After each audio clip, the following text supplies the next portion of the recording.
नाज़रीन, मलेशिया में पुरसुकून लाइफ गुजारने वाली फौजिया हमारे साथ मौजूद है, जिनका अपना घर भी था, गाड़ियाँ भी थी।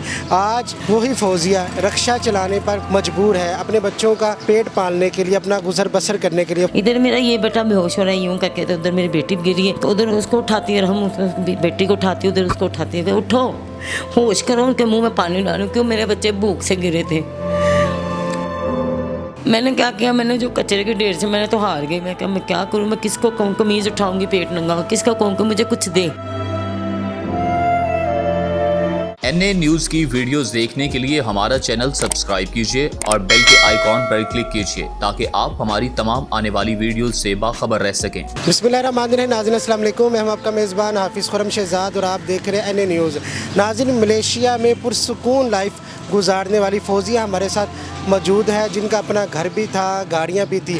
आज वही फौजिया रक्षा चलाने पर मजबूर है, अपने बच्चों का पेट पालने के लिए, अपना गुजर बसर करने के लिए। फौजिया की बहुत ही दर्दनाक कहानी है। इनके भाई की डेथ हुई, उसके बाद वालिद साहब की डेथ हुई, उसके बाद इनके हस्बैंड ने दूसरी शादी करी और फौजिया को बीच चौराहे पर छोड़कर वो मलेशिया चले गए। फौजिया की जो दर्दनाक कहानियाँ, आइए फौजिया की ज़बानी सुनते हैं। जी फौजिया, मुझे ये बताइएगा, आप इतनी शानदार अच्छी लाइफ आप मलेशिया में गुजारी थी, एकदम ये ज़िंदगी का जो टर्न है ये कैसे आया? वैसे ये इसी तरह आया कि मैं पाकिस्तान आई थी, दरअसल मेरे भाई की डेथ हो गई थी, तो आए यहाँ पे, फिर वालिद साहब फौत हो गए, फिर हस्बैंड आए पीछे से, ट्रैवल एजेंट थे वो, ठीक, तो किसी के चक्कर में पड़ गए, दूसरी शादी कर ली, ठीक, शादी करे, 4 शादियाँ करें, पर शादी करके उसने बिल्कुल मेरे बच्चों से और मुझसे रब्ता ही छोड़ दिया। मेरे बच्चे भूखों मरने लग पड़े। 1 साल उसने बिल्कुल हमसे रब्ता नहीं किया। उसके साथ 1 साल जब शादी का पूरा हुआ, तो उसके होते हुए मेरे बच्चे यतीम वाली ज़िंदगी बसर करते थे, तो मैं बेवा वाली। 1 साल जो शादी करने के बाद उसने हमसे रब्ता भी बिल्कुल नहीं किया। तो 1 साल जब उसके साथ पूरा हुआ, उधर मेरे हस्बैंड का एक्सीडेंट होके मलेशिया में मौके पे डेथ हो गई। फिर उसकी लाश आ गई पाकिस्तान। अभी वो पाकिस्तान में सुबुर्दे खाक है। जो जायदाद थी हमारी काचीपुरे थाने के पास 2 दुकानें आती थी मेरे बच्चों के हिस्से में, एयरपोर्ट के पास 10 मरले की ज़मीन थी, जो वो मेरी सास ले गई। मेरी जो सौंकन थी छोटी तैयबा रेमंड की, वो स्कूल टीचर थी कोई, तो उसको वो मेरे छोटे देवर से उसकी शादी करा दी गई। वो जो उनको बाहर से पैसे मिले मेरे हस्बैंड की डेथ पे, वो भी वो ले गए, क्योंकि मेरे बच्चे छोटे छोटे थे और मैं कुछ इस हालत में, इस पोजीशन में नहीं थी। तो हमने मुंह देखा है, उसके बाद हमें ये भी नहीं पता कुल हुए कि नहीं हुए, कहाँ हुए, किसी ने हमें आज तक पूछा ही नहीं। मेरी सास ने बाहर थी, मलेशिया थी, आपका अपना घर भी था, वहाँ पे आपके पास गाड़ियाँ भी थी, आपके अपने नाम कोई चीज़ नहीं थी, जायदाद वगैरह? नहीं, मेरे नाम पे कुछ भी नहीं था। शायद मेरे हस्बैंड समझदार थे या मुझे समझ नहीं थी कि जैसे औरतें अपने नाम लगवाते हैं। मेरी कम उम्र में शादी हुई, तो मुझे चीज़ें, मुझे कपड़ा जूता हर चीज़ देते थे ला के। यहाँ तक मेरे सोने के बर्तनों में भी ख्वाहिश उनको की ना, तो वाकई में मेरी चांदी की प्लेटें बनी थी और सोने की प्लेटें, जिसमें मैं स्पेशली खाना खाती थी। दिन में 10-10, 12-12 सूट भी बदलती थी। मुझे ख्वाहिश ही नहीं ना, मैंने कहा सब कुछ तो अपना ही है, मेरे नाम कुछ नहीं था। अच्छा, जब आप बाहर थे, बिल्कुल अच्छी लाइफ गुजार रहे थे, पाकिस्तान आए तो आपकी भाई की जो डेथ हुई वो भी एक दर्दनाक थी, तो ये सिलसिला वहाँ से स्टार्ट हुआ। उसके बाद आपके वालिद साहब की डेथ हुई, फिर आपके हस्बैंड ने दूसरी शादी कर ली। तो ये भाई की डेथ किस तरह हुई थी सर? ये मेरे भाई की डेथ की वजह से आप पाकिस्तान आए थे? उसकी वजह से मैं आई थी, क्योंकि मेरे भाई चैनल 5 में काम करते थे। वहाँ पे ज़िया शाहिद के जो ऑफिस में पीछे जो सिस्टम सारा चलता है वो चलाते थे। 1 साल से वो पे तनख्वाहें नहीं देते थे, जिस वजह से आज़म भाई ने केबल की तार से लटक के खुदकुशी कर ली। तो क्योंकि घर गरीब था, साइकिल पे वो जाते थे, सारा प्रोग्राम, रात की ड्यूटी करनी, दिन में उसने पढ़ना भी, तो उसको तनख्वाहें ना मिले। तो बहनों का घर था और वालिद मेरे बूढ़े थे, वो भी नहीं कर सकते काम, वालदा भी मेरी बूढ़ी थी, तो मैं दूर थी, जितना हो सकता था मैं बेच देती थी कि चलो बिल किराया निकले।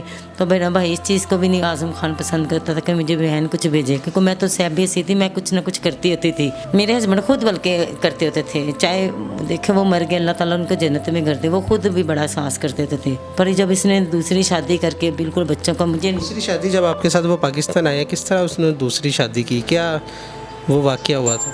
ये मुझे खुद नहीं पता लगा। मुझे तो कहते मैं इस्लामाबाद जा रहा हूँ, मैंने वीज़े वगैरह लेने हैं। इस्लामाबाद वो वीज़े लेने का मुझे कह गए, तो 3 दिन का कह गए थे। तो हालांकि आ जाते थे मुझे पता भी नहीं था, आ जाते चले जाते थे। तो नहीं आए तो मुझे बस वैसे ही दिल को कुछ और, मेरा फ़ोन नहीं उठा रहे थे। मैं वैसे ही अपने ससुराल की तरफ चली गई, वहाँ पे वो रिहायशी तो नहीं थे। सास मेरी तब भी उसी वक्त भी मलेशिया गई हुई थी, उसी वक्त सेटल हो गए थे सास मेरी ना।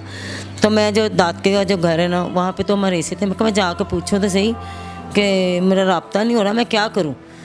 तो चलो मेरी सास का फ़ोन कर दे, मेरी सास भी ना उठाए फ़ोन, दोनों ना जब उठाए, मेरा देवर भी ना उठाए। मैं जाकर चाचे से पूछती, चाचे सहुरे से पूछे, दादे ससुर से पूछती हूँ। जब मैं वहाँ गई मुझे उनके घर वाले ने बताया कि उधर तेज वलीमा है। मैं कितने उसके घर वालों को पता था सबको? जी सबको पता था, उन सबको पता था, पर मुझसे छुपाई जा रही थी बात। क्योंकि वो जो थी ना उनकी ज़ात की लड़की थी, जैसे ये रहमानी होती है ना वाबी, वो थे। पर मेरे मियाँ भी सुन्नियों की नमाज़ पढ़ते थे, वो आपस में थे। वो उसका कोई सिलसिला था, स्कूल टीचर थी, कोई भाग गई थी, पता नहीं क्या चक्कर था। इन्होंने सास वगैरह आपको पसंद करती थी? उन्होंने मना नहीं किया उसको? नहीं, मुझे नहीं वो पसंद करती थी, इसी वजह से तो दूसरी शादी की, क्योंकि मैं पठान फिल्म पहले तो शादी। पसंद की शादी हुई थी? नहीं, मेरी पसंद की शादी नहीं थी। आपके हस्बैंड ने पसंद की शादी? नहीं। दूसरी शादी की और अच्छे तरीके से, शायाना शांत तरीके से उसने शादी की और इस बच्चों की परवाह न की, बल्कि एक बच्चा होने भी वाला था। उसके बाद की ये जो कटन ज़िंदगी आपकी शुरू हुई है, फिर आपने रिक्शा चलाना शुरू किया, तो कैसे ख्याल आया? मजबूर हो गई, सबने साथ छोड़ दिया, क्या हुआ? मजबूर ये हो गई थी कि बच्चे थे मेरे, मैं तो माँ थी, वो तो चला गया शादी करके। फिर उसका उधर एक्सीडेंट भी हो गया, उसकी डेथ हो गई। अल्लाह पाक ने उसको सजा दिया, पर मैंने उसको बख्श दिया। मुश्किलें आई, दादी ने नहीं पूछा, कभी देवरों ने मेरे नहीं पूछा कि ये चश्मा चिराग है, हमारे खून है, तो किस हालत में, कभी नहीं पूछा। वक़्त इतने बुरे आ गए, लोग मुझे मेरी इज्जत पे हमले भी करने लग पड़े। मैं डट पड़ी, मैं जो सड़क क्रॉस नहीं करनी आती थी, मैं डट पड़ी। मैंने कहा नहीं फौजिया, रास्ता सीधा इख्तियार करना है। तो गलत लोग तो कदम कदम पे हैं, अपनी हवस पूरी करेंगे, क्या फ़ायदा। मैंने कचरे के ढेर से बोतलें उठानी, छुप के जाके अपना मुँह छुपाना। मैंने कचरे के ढेर से बोतलें उठानी, मैंने उठा के मैंने सुबह शाम बुरे पे बेच के, मैंने 20 रुपये का पैकेट था मिल्क पैक, अब तो वो भी महंगे हो गए। 20 रुपये का पैकेट लेना, ये 8 साल पहले। मैंने 20 रुपये के रस लेने, मैंने पका के इनको थोड़ा थोड़ा चूज़ों को जैसे दे देना था, खुद पानी पी लेना। एक दिन करते करते कहते ना गरीबी इंसान को बहुत तंग करती है। अमीरी हो ना, बंदा ना भी खाना बंदा ऊँझ ही रजिया रहता है। तो गरीबी में तो वैसे ही बड़ी भूख लगती ना, वो तो 2 दिन जिन्होंने ना खाया हो तो उनको पता था, उनकी आँखें कैसे अंदर हो जाती हैं, होंठ कैसे खुश्क हो जाते हैं और कैसे वो बेहोश होते हैं, ये मुझे पता हो, मेरे अल्लाह को पता है। इधर मेरा ये बेटा बेहोश हो रहा है यूँ करके, तो उधर मेरी बेटी गिरी है, तो उधर उसको उठाती है, हम बेटी को उठाती, उधर उसको उठाती है, उठो होश करो, उनके मुँह में पानी डालो, क्यों मेरे बच्चे भूख से गिरे थे। मैंने क्या किया, मैंने जो कचरे के ढेर से, मैंने तो हार गई। मैं क्या, मैं क्या करूँ, मैं किसको कहूँ, कमीज़ उठाऊँगी पेट नंगा, किसको कहूँ कि मुझे कुछ दे, बहनों कहूँ, कोई बहनों ही बात ना कर दे, तो कोई भी मुझे ये ना कह दे कि तेरी तो बड़ी ज़िंदगी सी, कि तेरा बंदा तेना है, यानी कि शर्मसार होती थी कि मेरे अगले करके ला तू गलत से कि तेरा बंदा छड़, यानी कि मुझे कोई अपने आप में कोई चीज़ मारी जा रही थी मुझे।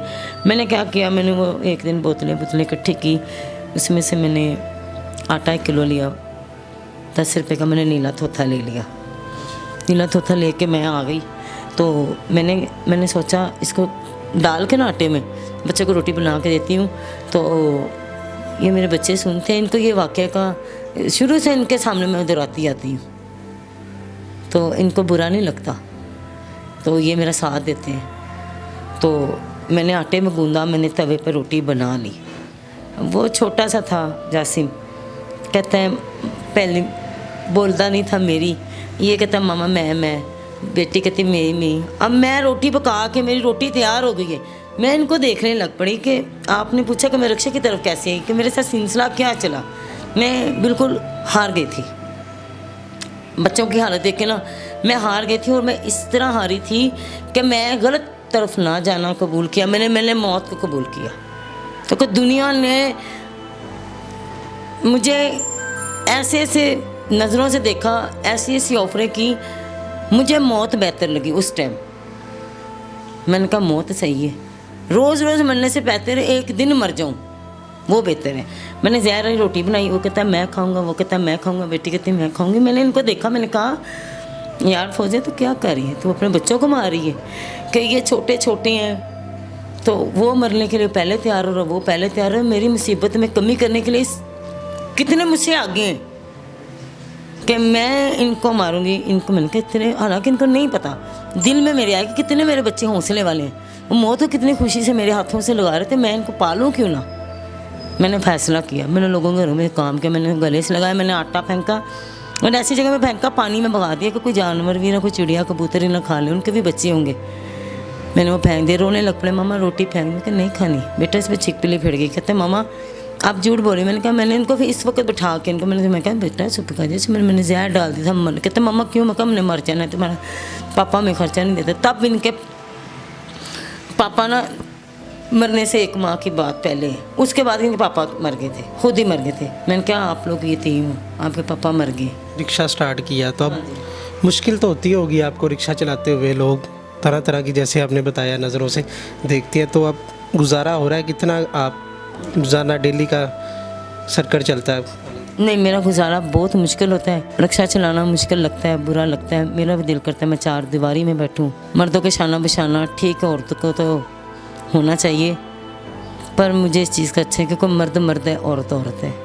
मैं ये मुकाबले नहीं करना चाहती कि मैं मर्द के शाना बशाना मैं क्यों चलूँ। इस घर में आप रह रही हैं, ये भी रेंट पे है? जी ये रेंट पे, ये सेल आउट हो चुका है और हमें टाइम मिला हुआ है, तो अगर ये सेल ना होता तो शायद मैं इसमें बैठी रहती। तो ये सेल आउट हो, मुझे मकान भी मिले, मेरे पास इतने वसाइल नहीं है कि मैं मकान ले लूँ, पर मेरी ख्वाहिश ये है कि इंटरव्यू देने का मेरा हर किसी को यही मकसद है कि वज़ीर आला तक मेरी आवाज़ जाए, कि मुझे अपना मकान दिया जाए, ना दे कोई आवाम मुझे कि थोड़ी थोड़ी मुझे कर। रिक्शा आप चलाती हैं, ये आपका अपना है कि ये भी इसका भी रेंट पे कर? नहीं नहीं, ये मैंने खुद बनाया था, कमेटियाँ डाल के लोगों के घरों में काम करके। मैंने दाईपुरा में किया, मैंने पार्लर में, सर बिस्मा के पार्लर में भी मैंने काम किया है, वहाँ भी मैं उनकी हेल्पर सफाई वगैरह करती थी। स्कूल जाते हैं? जी हाँ जी जाते हैं, मेरे बच्चे जाते हैं, तो वहाँ भी मैं उनकी सफाई वगैरह करती थी, सारे शीशे सब के साथ में हेल्प करती थी। फिर मेरा एक्सीडेंट हो गया था, साथ ही रिक्शा भी मतलब चलाती थी। तो बच्चों को स्कूल छोड़ने जाना पैदल कहाँ। अच्छा, सीखा कहाँ से आपने चला? मैंने मजाक में इनसे, पापा से ना मलेशिया में ना मुझे बहुत होता था, तो मजाक में मैंने सीख लिया, आज मेरे काम आ गया। जी नाज़रीन, आपने फौजिया की कहानी सुनी, बहुत दर्दनाक कहानी है, और ये छोटे छोटे बच्चे हैं, मजबूरियाँ इंसान को मौत के दुराहे पर पहुंचा देती है। आपने देखा कि कैसे छोटे बच्चों को वो मौत के घाट उतारने पर मजबूर हो चुकी थी, लेकिन उन्होंने हिम्मत नहीं हारी। आज वो मेहनत मजदूरी कर रही हैं, अपने बच्चों को पालने के लिए रिज़्क़ हलाल कमा रही हैं। यहाँ पर मुखय्यर हज़रात से भी अपील है, जैसे दर्द दिल रखने वाले लोग हैं, लोगों की मदद करती हैं, तो फौजिया की भी प्लीज़ मदद कीजिए ताकि उनकी मुश्किलात कम हो सके। जैसे ये छोटे छोटे नन्हे बच्चे स्कूल जाते हैं, ये पढ़ लिख कर एक अच्छा इंसान बन सके। इसी के साथ अपने मेज़बान हाफिज़ खुर्रम शहज़ाद को दीजिएगा इजाज़त। अल्लाह निगहबान।